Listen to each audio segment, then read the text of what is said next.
We are about to go live with Francis.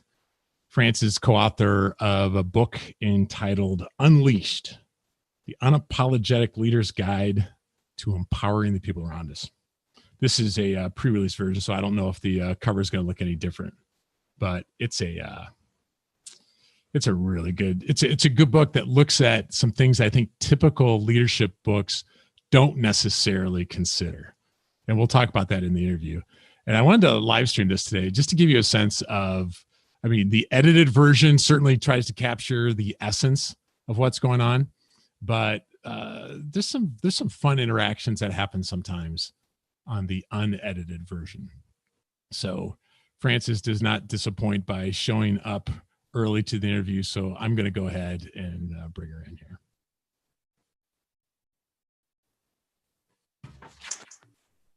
Hi there. Oh, I hadn't had my video on. Hi there. Hi. How are you? You know, how is shelter in place? How are you doing through all that? Gosh, but you have quite a nice setup there in shelter in place. Oh, yeah. Well, you know, like, yeah, I spent a lot of time doing this, but you know, it's one of those things where, I mean, I've talked to, so your boys have to be close to middle school age or whatever, but I mean, I've talked to people one in sixth grade. Yeah. So I've heard where, you know, the people have got, you know, the toddlers and then the olders and the, you know, everyone going stir crazy, but I have to be in a meeting or something. And so I've got a kind of a good nook. I can get away from most of the noise, but your equipment looks intimidating enough for people to not want to touch it, but I don't know if that's true. No, they love, we've got 5 kids. The youngest are 10 and 9. They joined us when they were 2 and 1. And they love to put the headphones on and do like the different echo effects and stuff like that. But, oh, that's so good. But, you know, Francis, there's so many things I loved about your book. I mean, oh, that's such a kind thing to say. Thank you. Oh no, I genuinely mean it. I'm being authentic here. Okay. So I will say that sometimes I'll see a leadership book and I think, does the world really need another leadership book? Does, you know, hasn't everything been said? But and we'll get into it when we actually start the interview, but you definitely take a different look at it. I think in a very helpful and instructive way. So, oh, that makes me very happy. That makes me very happy. Yeah. So, just a quick backstory on the audience.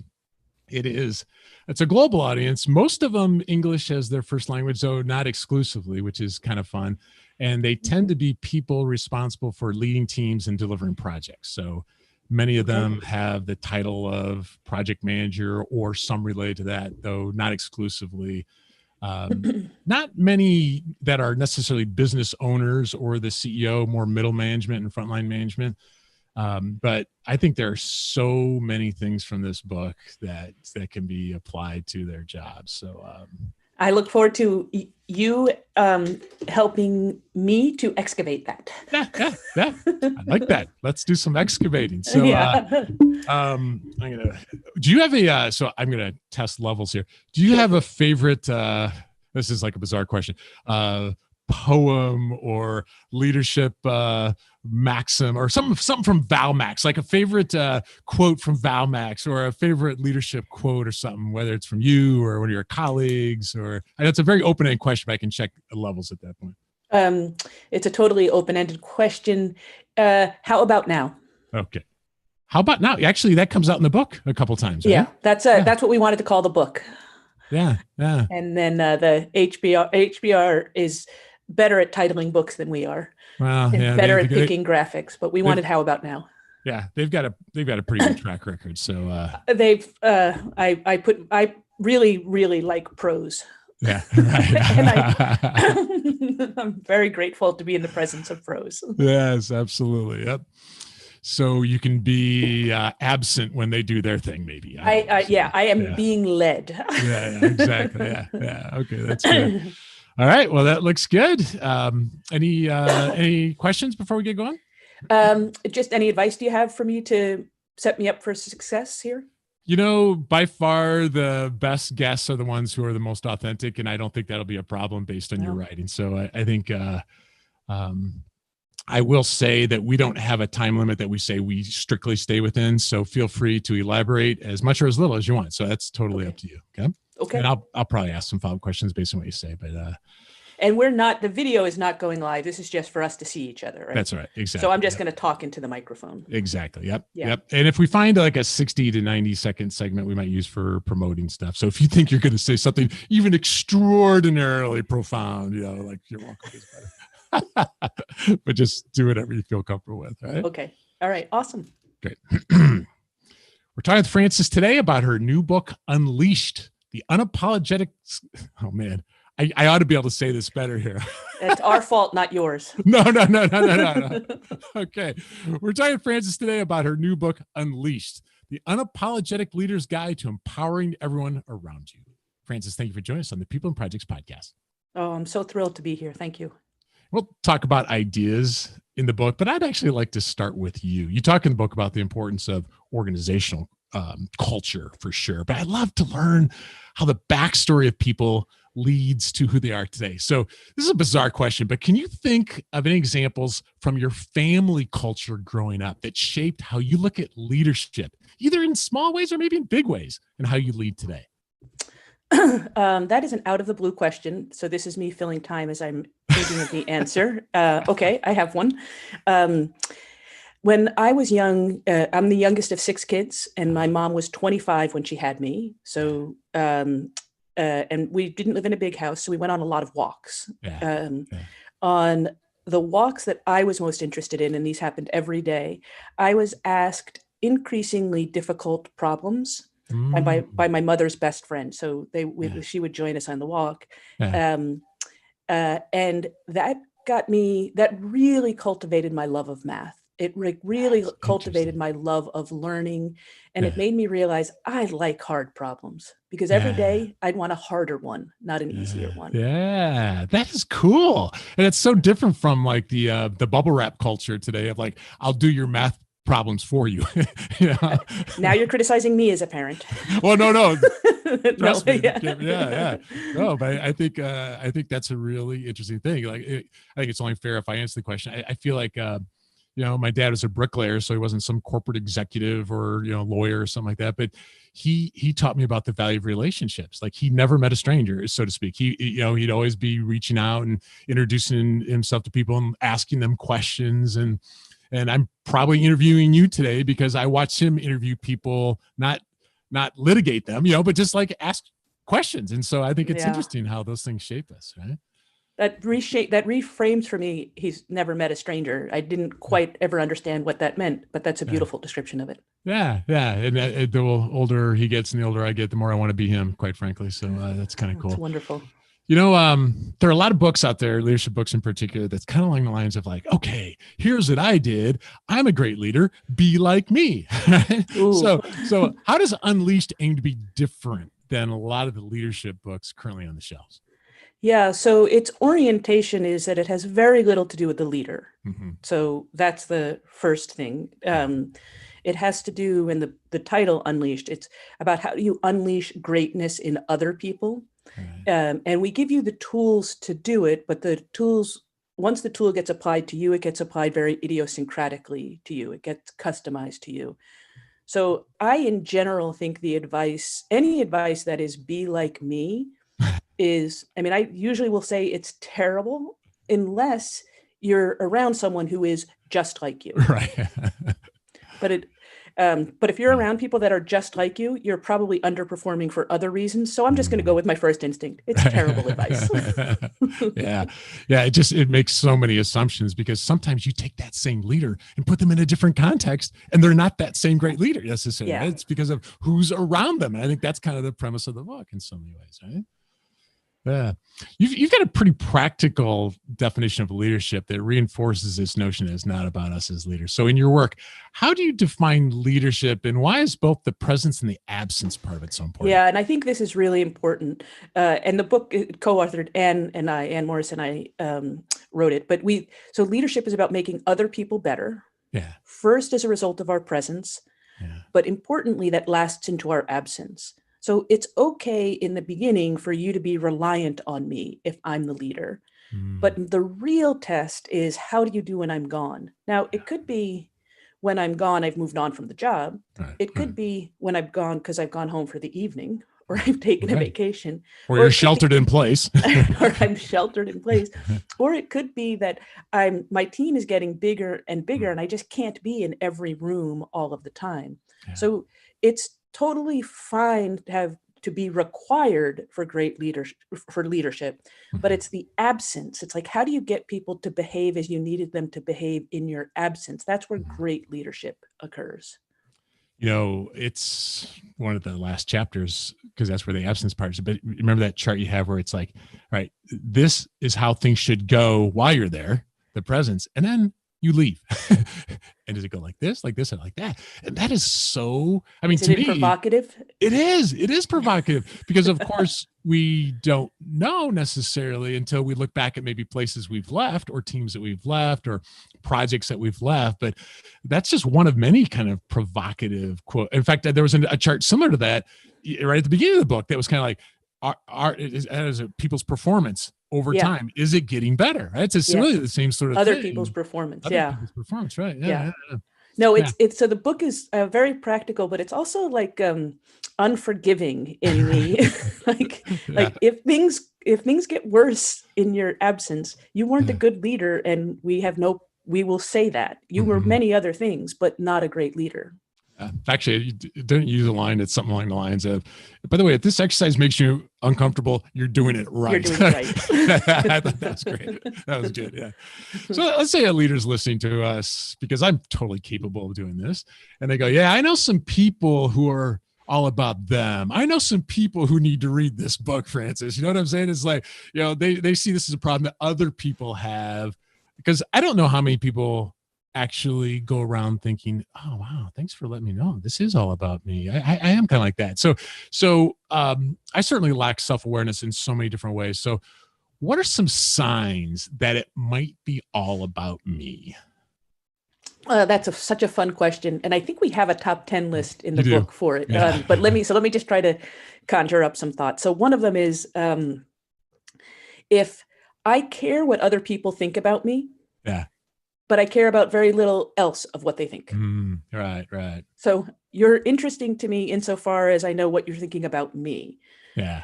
But your other thoughts don't occur to me. I don't probe them. That's a sign that it's all about me. Like no follow-ups, no curiosity about them. No, and really the only reason I was interested in that thought was because it was about me. Yeah, right. If I'm thinking about how to perfect me, I'm probably not thinking about others enough. So there's one of the things about prior leadership literature is that you could become obsessed as a leader with yourself, right? Because you're getting all this information about what you should do and about you, and and we were like, whoa, stop thinking about yourself. Think about how to unleash the awesomeness of other people. I wish I had tighter answers for it. You know what? No. Actually, I just thought it was so good though, because you know what I'm saying? Like even in your chapter on trust, I mean, I think people are like, yeah, I know some people don't trust, but it's hard to see it sometimes in ourselves. And I did appreciate you had this section on sometimes it is about me, or sometimes is it possible? But do you mind if I just take a couple of them, because I would love your comments on this. Yeah, I'd love. Oh, that's like the easiest way. Yeah. So I just find that you're the star of your own show. Yeah. Right. Now, how would that show up? Do you think that one? That you are most interested in you, and you are excited when everyone else is interested in you. Enough about me. What about you? What do you love about me? Right. So you're going through the world, and it's perfect when all eyes were on you. Yeah. Right. And then Anne has a beautiful line in the book saying that those that are craving leadership are going to change the channel if you do that too much. So making it about you and your own, the movie is about you. Yeah, that's good. That's good. I like that. You also had one about when other people's abilities bum you out. Yes. Which could maybe be a sign when it's like, Yeah, that's a perfect one, because it's if you're into other people's awesomeness, it's just magnificent. But if you're like, oh, now they might get, and you start like a fixed pie mentality starts creeping in, you can do a lot of things, but you can't lead. That's good. That's good. So you make it clear that the path to empowering people starts with trust, which, so you got to test me on this one. There are 3 components to your triangle there. So there's authenticity. Do people see the real me? There's logic. Like, do they think my logic is, my reasoning is sound?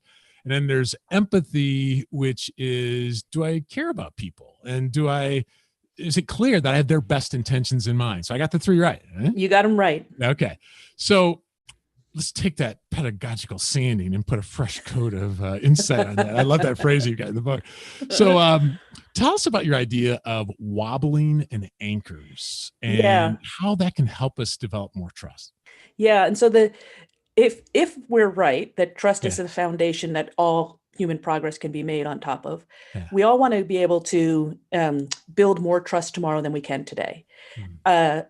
Trust is a monolithic thing we think is too hard to do. But when we found the component parts of trust, as you just described, authenticity, logic, and empathy, when we find the component parts, each one is actionable.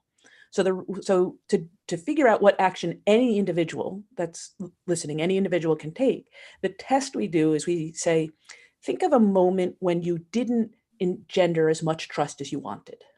A real moment where trust was broken and it was your fault. And then ask yourself, what wobbled? What got in the way? Was it that people didn't think it was the real you, authenticity? They didn't have faith in the rigor of your logic? Or they just weren't sure it was all, like, you were too much about you and not enough about them. And even when people draw it out, we ask them to use a squiggly underline for that, just because we don't want a wobble to be threatening or damning. A wobble is so easily overcome, A. B, every one of us has a wobble. But we can't solve it unless we know it, because the prescriptions for authenticity, logic, and empathy are very different from one another. So we have to know which one is your wobble. And wobbles tend to stay pretty constant within people over a period of time. So that's the wobble part of it. The anchor part of it is, it's also true that each of us is walking around with one of these 3 things. You couldn't let it go if you tried. Like, it is etched in the stone of your body. That's your anchor. The reason we want you to understand what your anchor is because we want you to coach other people from your anchor. So if your anchor is logic, coach other people on how to get better at logic. But if your wobble is logic, don't coach other people. I very often will see 2 logic wobblers coaching each other on logic. Stop. It's not going to work. It's not going to end well. So your anchor, first of all, you're something that you're innately great at. Use that to help people overcome their wobble. Yeah.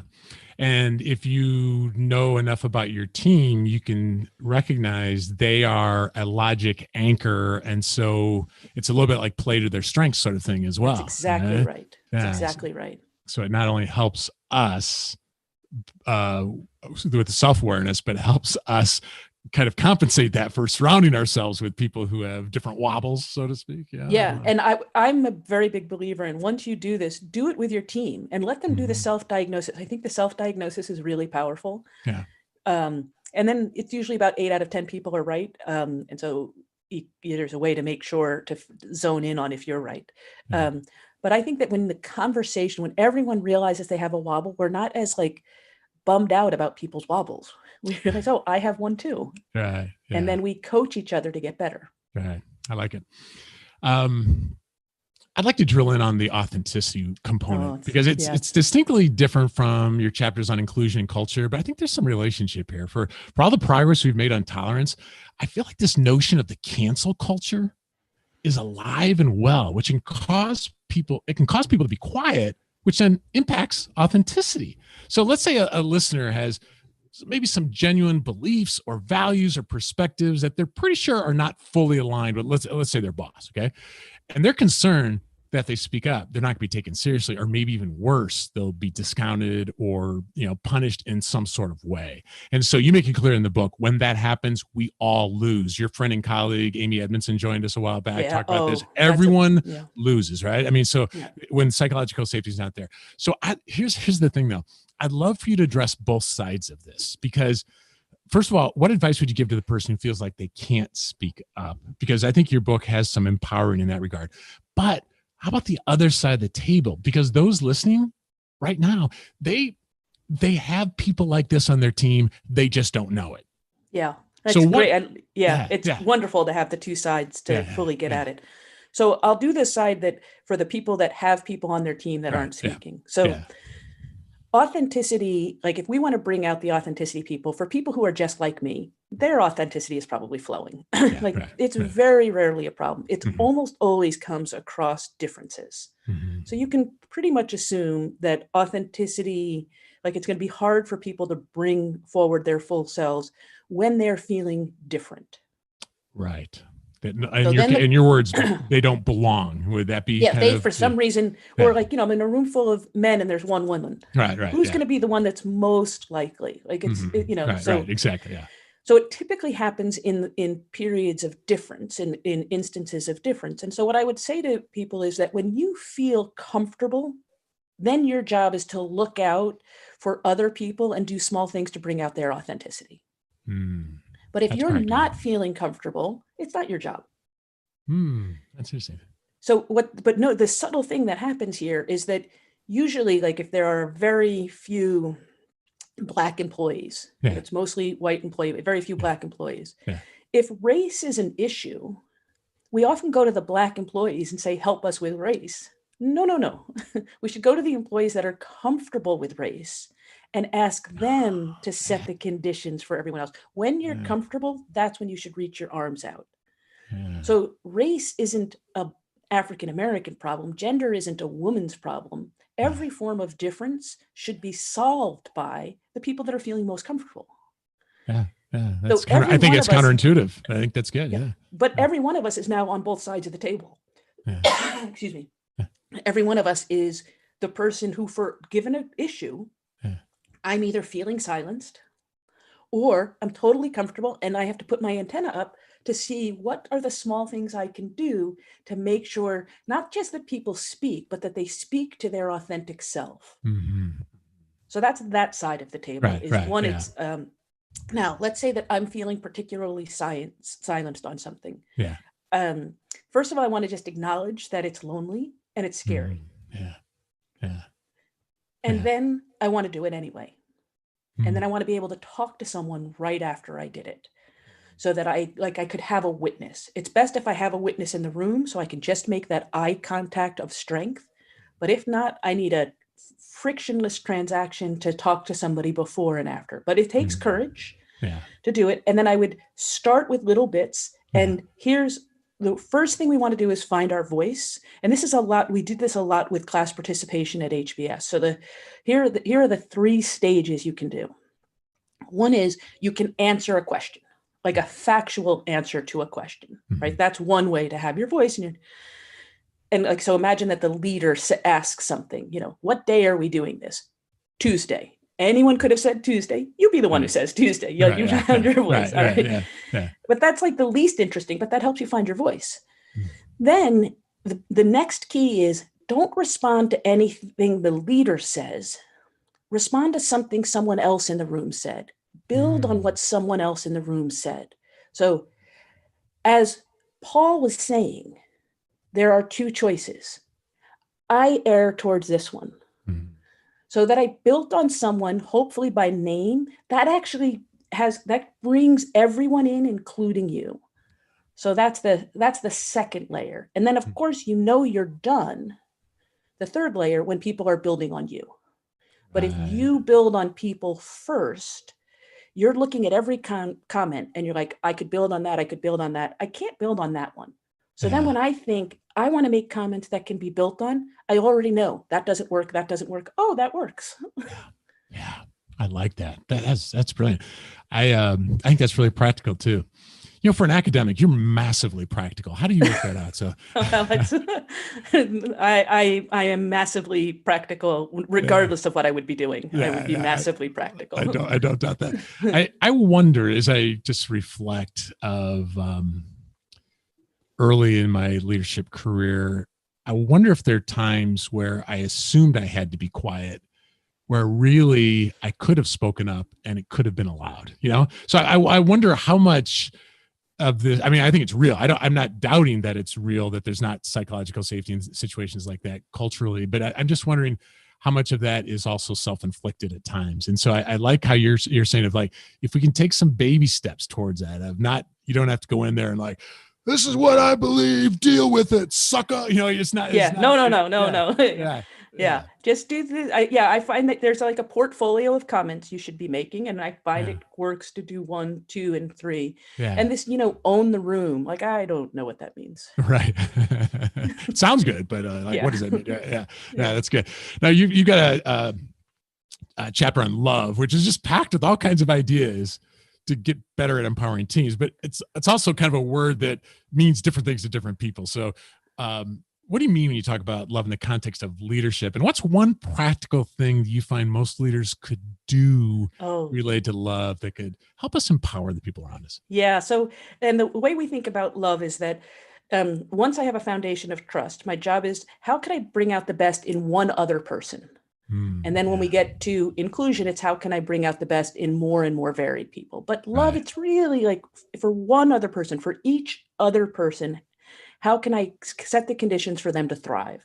Right. And we have a very strong point of view on this, which is that you have to do 2 things simultaneously, that our natural instinct is to do them independently. Right. So, and really, actually not independently, one or the other. Right. So quite dependently, but only one at a time. Exclusively, whatever. So that, so what we have to do is set high standards for people. Now that will make sense. I want you to thrive. I'm going to set high standards, but I also have to get you to understand. I have to reveal my deep devotion in your success. And I mean deep devotion in your success. So when I say high standards and I mean high standards, everybody's like, oh yeah, of course. But my deep devotion in your success. So this is the opposite of sink or swim, right? This is, I care so much about your success. I'm going to look very quickly. I'm going to see where there are pebbles. I'm going to try to boost you up. But the challenge comes in is that usually when we get really devoted to someone's success, we insidiously lower the standards. Yeah. And then if we're raising the standards, we stop revealing our deep devotion to your success. So the love is high standards and deep devotion at the same time. Yeah. It really is like the tough love concept in parenting or other contexts as well, right? But I want to be super clear. Tough love is usually high standards, no devotion.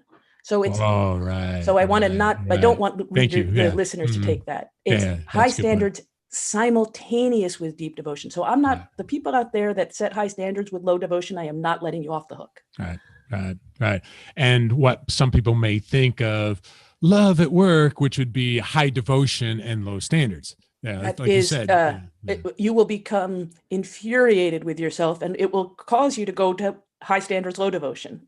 And then you'll get feedback that you're too tough. And then many people spend their whole career bouncing back and forth. Right. And we want to help people escape the trap of that off diagonal and get to both high standards and deep devotion. Yeah. I think it's every chapter is worth the price of the book, but I think that one to really wrestle with maybe plotting where am I on each one of those, right? And actually you offer some of that is it justice or fidelity or kind of looking at it different ways. So, and what you just said is beautiful because it is, we each are in each one of those quadrants. Yeah. So we know we have it in us, and then it's a decision for this person. Am I going to try to remedy it or not? And I know I can, because I do it with others. Yeah, there you go. I like that. So, I could talk to you about the present part for a long time, but you also made clear that it's when we're absent, like either physically absent or like you said, we've left the organization. So you talk about both strategy and culture, which I'll tell you, if I had to recommend to somebody a one chapter on strategy to save you from reading a lot of books, it would be your chapter on strategy. And I think the section culture is a very good treatment as well. We had Ed Shine on the podcast a while back. So Oh, it was fun kind of going through that again, but it's one of those things where there's one idea from the strategy chapter that I would love, it personally challenged me, and I'd love for you to elaborate on. And that is, what do you mean when you tell leaders to dare to be bad? Because that one just, sniper dot on my forehead there. Yeah. So the notion there is that everyone wants to be great at something, and they're competing with people who also want to be great at something. Mm-hmm. And if you're both competing on the same things, you're going to get closer and closer to one another, not further and further away. Yeah. So what we want to do is put disproportionate effort towards the things that we really want to be great at, and then understand that physics applies, and thus there's going to have to be something that we're bad at. So the way I know that somebody is doing well is that if not just like, what are you designed to be great at, but what are you designed to be bad at in service of that greatness? Right. And if you can't articulate it, or I can't observe it, I'm pretty sure when I come back, I'm going to see exhausted mediocrity. Yeah. That's where I felt like it applies to companies. And your Southwest Airlines example is great of like, can't you transfer grandma's bag? And he's like, no, there's certain things we're going to be really bad at, so we can do this. But I like, and I think you were kind of going there before I interrupted you, of like, that can affect us. Oh, as well, it's right? super important. So, and we got really obsessed with this probably when we became moms, but if you look at working moms, this is where the revelation came for us. And it's, I could line up working moms along a continuum of, like, one end of the continuum, the working moms have it all going on. Like, they're doing great. Their kids are doing great. Their roots are done. Like, the whole thing is just awesome. Mm-hmm. I go to the other end of the continuum, and these working moms are one missed handoff away from a catastrophe. Yeah. Right. And I think, what's the difference along the whole continuum? And the only difference I have ever found is that the ones that are doing great, they have chosen to be great with family, great at work, and they're not as good of a sibling, not as good as of a daughter, not on the PTA, not on, like, they have isolated what they're going to be great at. Yeah. And they know they have to give up other things. The ones that are one missed handoff away from a catastrophe are trying to be great at as many things as possible and using their own physical exhaustion as the binding constraint. Yeah, that doesn't work. So this is where we say excellence is a choice. Yeah. You can choose excellence, but you have to be able to stomach that you're going to be bad at things in service of it. Or so many cultures say we could never choose to be bad at things. And I'm like, well, you're already good and bad at things. You're just not deliberate about it. Right. I'm asking you to be deliberate. Right. That's a good way of saying it. Yeah. I like that.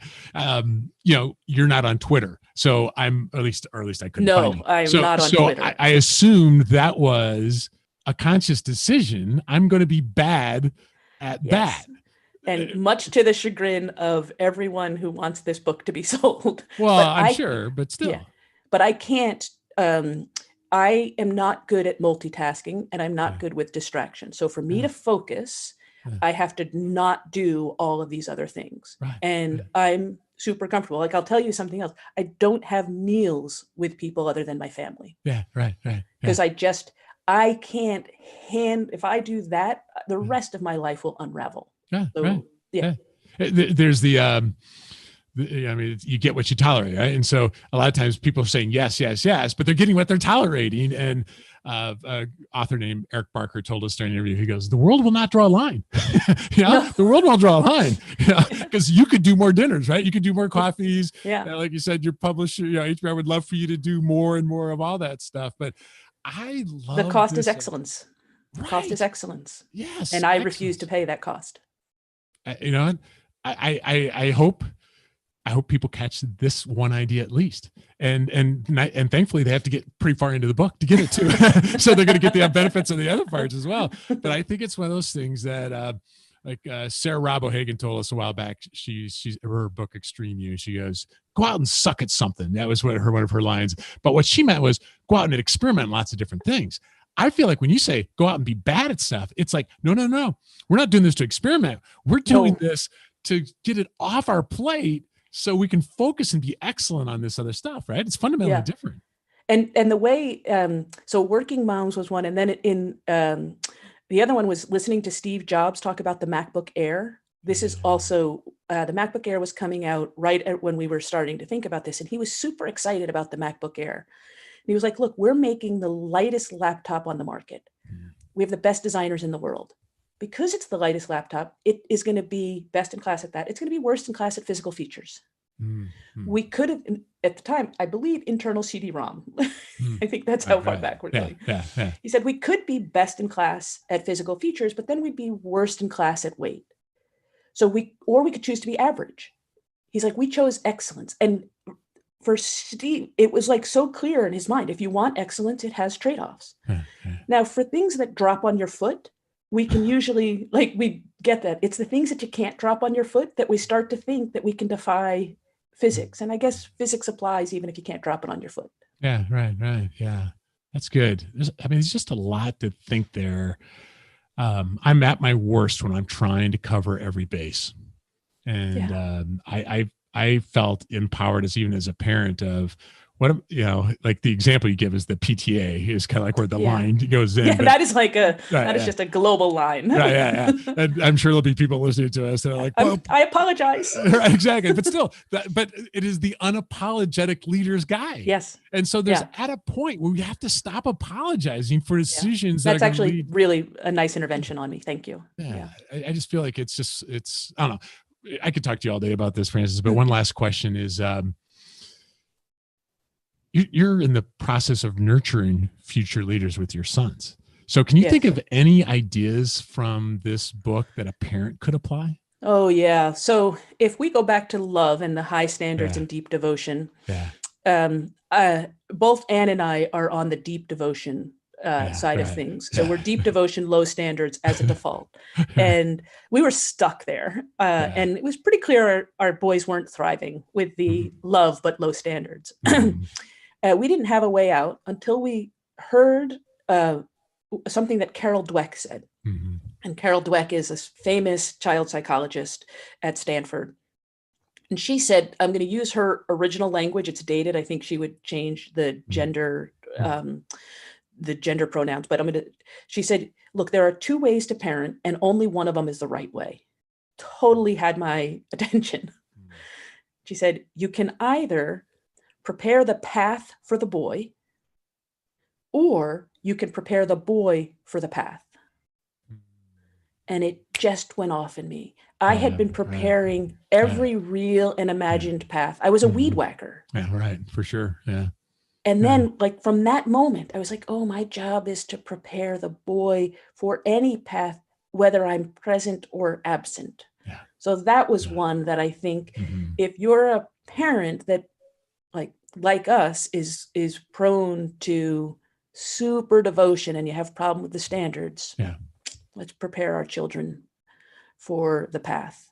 And we're not allowed to sacrifice the deep devotion along the way. No, that's so good. So good. Well, for those listening, I encourage you to check out Frances' new book, Unleashed. I've put links to the book and not her Twitter feed in the show notes for the cast. So, Frances, thank you for joining us on the People and Projects podcast.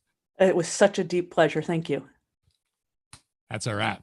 Oh, that was great. That was like the fastest freaking, that was amazing. I don't know how long I don't know, but that was fun. That was fun. I good. could talk to you Thank all day. I just appreciate, I cannot even imagine all the thinking. Well, actually your TED Talk had some of this in it, and some of this, I didn't read the service book because I didn't even know about it, but I think some of the ideas on strategy maybe were in there. In order to be great, you have to be bad was in there. The rest of strategy was not, and a little bit of culture. Yeah, the ideas started there. You're great at this. So the TED Talk, the thing I didn't like about it is I didn't get to interact with anyone. Oh, but you had the funniest line. You had the funniest line. It was something like, how'd you say? Is there evidence of you being here on your own volition or something like that? That was awesome. Yeah, but it was like dead silent. That was hilarious. I just thought that is the best line. And I think it actually was a turning point in the talk too. It was a turning point in the talk. I desperately needed it, but I so much prefer the conversation and you make it effortless. So that's sweet of you to say. And I believe you say that authentically. So thank you. You're releasing a book in the midst of a global pandemic. Is there anything, if you knew that, is there anything you would have emphasized differently in the book Yeah, 'cause it's a timeless book in many respects, but still, anything come to mind? Yeah, I would have, I think I allude to that authenticity is the hardest thing. And I would say that empathy is the most important thing, is the thing that I would, um, and that leaders have to do two things. Well, leaders are putting the oxygen mask on other people when they're leading. But individuals during this global pandemic, we all have to put the oxygen mask on ourselves much more than we ever did. We're not leading when we do it, but we can't lead unless we do it. I would have put that message in there. Right. Yeah. It's interesting watching some CEOs put out videos and things like that. And I don't know if you remember seeing the one from the Marriott CEO. It got passed around a lot, but something that I felt was interesting about his was it didn't feel like he was reading a teleprompter. So and so your point about authenticity, and he got 2 points about empathy, and I wasn't evaluating his logic at that point, but I felt like there were times where it almost seemed like he was getting a little choked up, and it wasn't like in the teleprompter, get choked up here, you know what I'm saying? Yeah. No, and that's actually interesting. I guess in this moment in time, we're all a little sanding away from getting choked up. Yeah. And so permitting that, and then also taking care of ourselves, not as leaders, so that we can be fully present to people when we are leading. Can you think of any leaders just off the top of your head that you've seen in big or small ways that are leading well during the pandemic?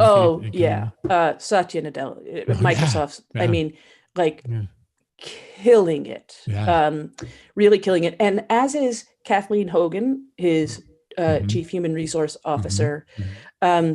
While I haven't seen up close, but I hear the chief people officer at Verizon is killing it. And they have 125,000 employees and are trying to keep all of them, and are doing an epic job of retooling people. And she's like, and all roads lead to her for it. And those are two examples of organizations that can't take a breather either. Like the world at home relies on their services working extraordinarily well.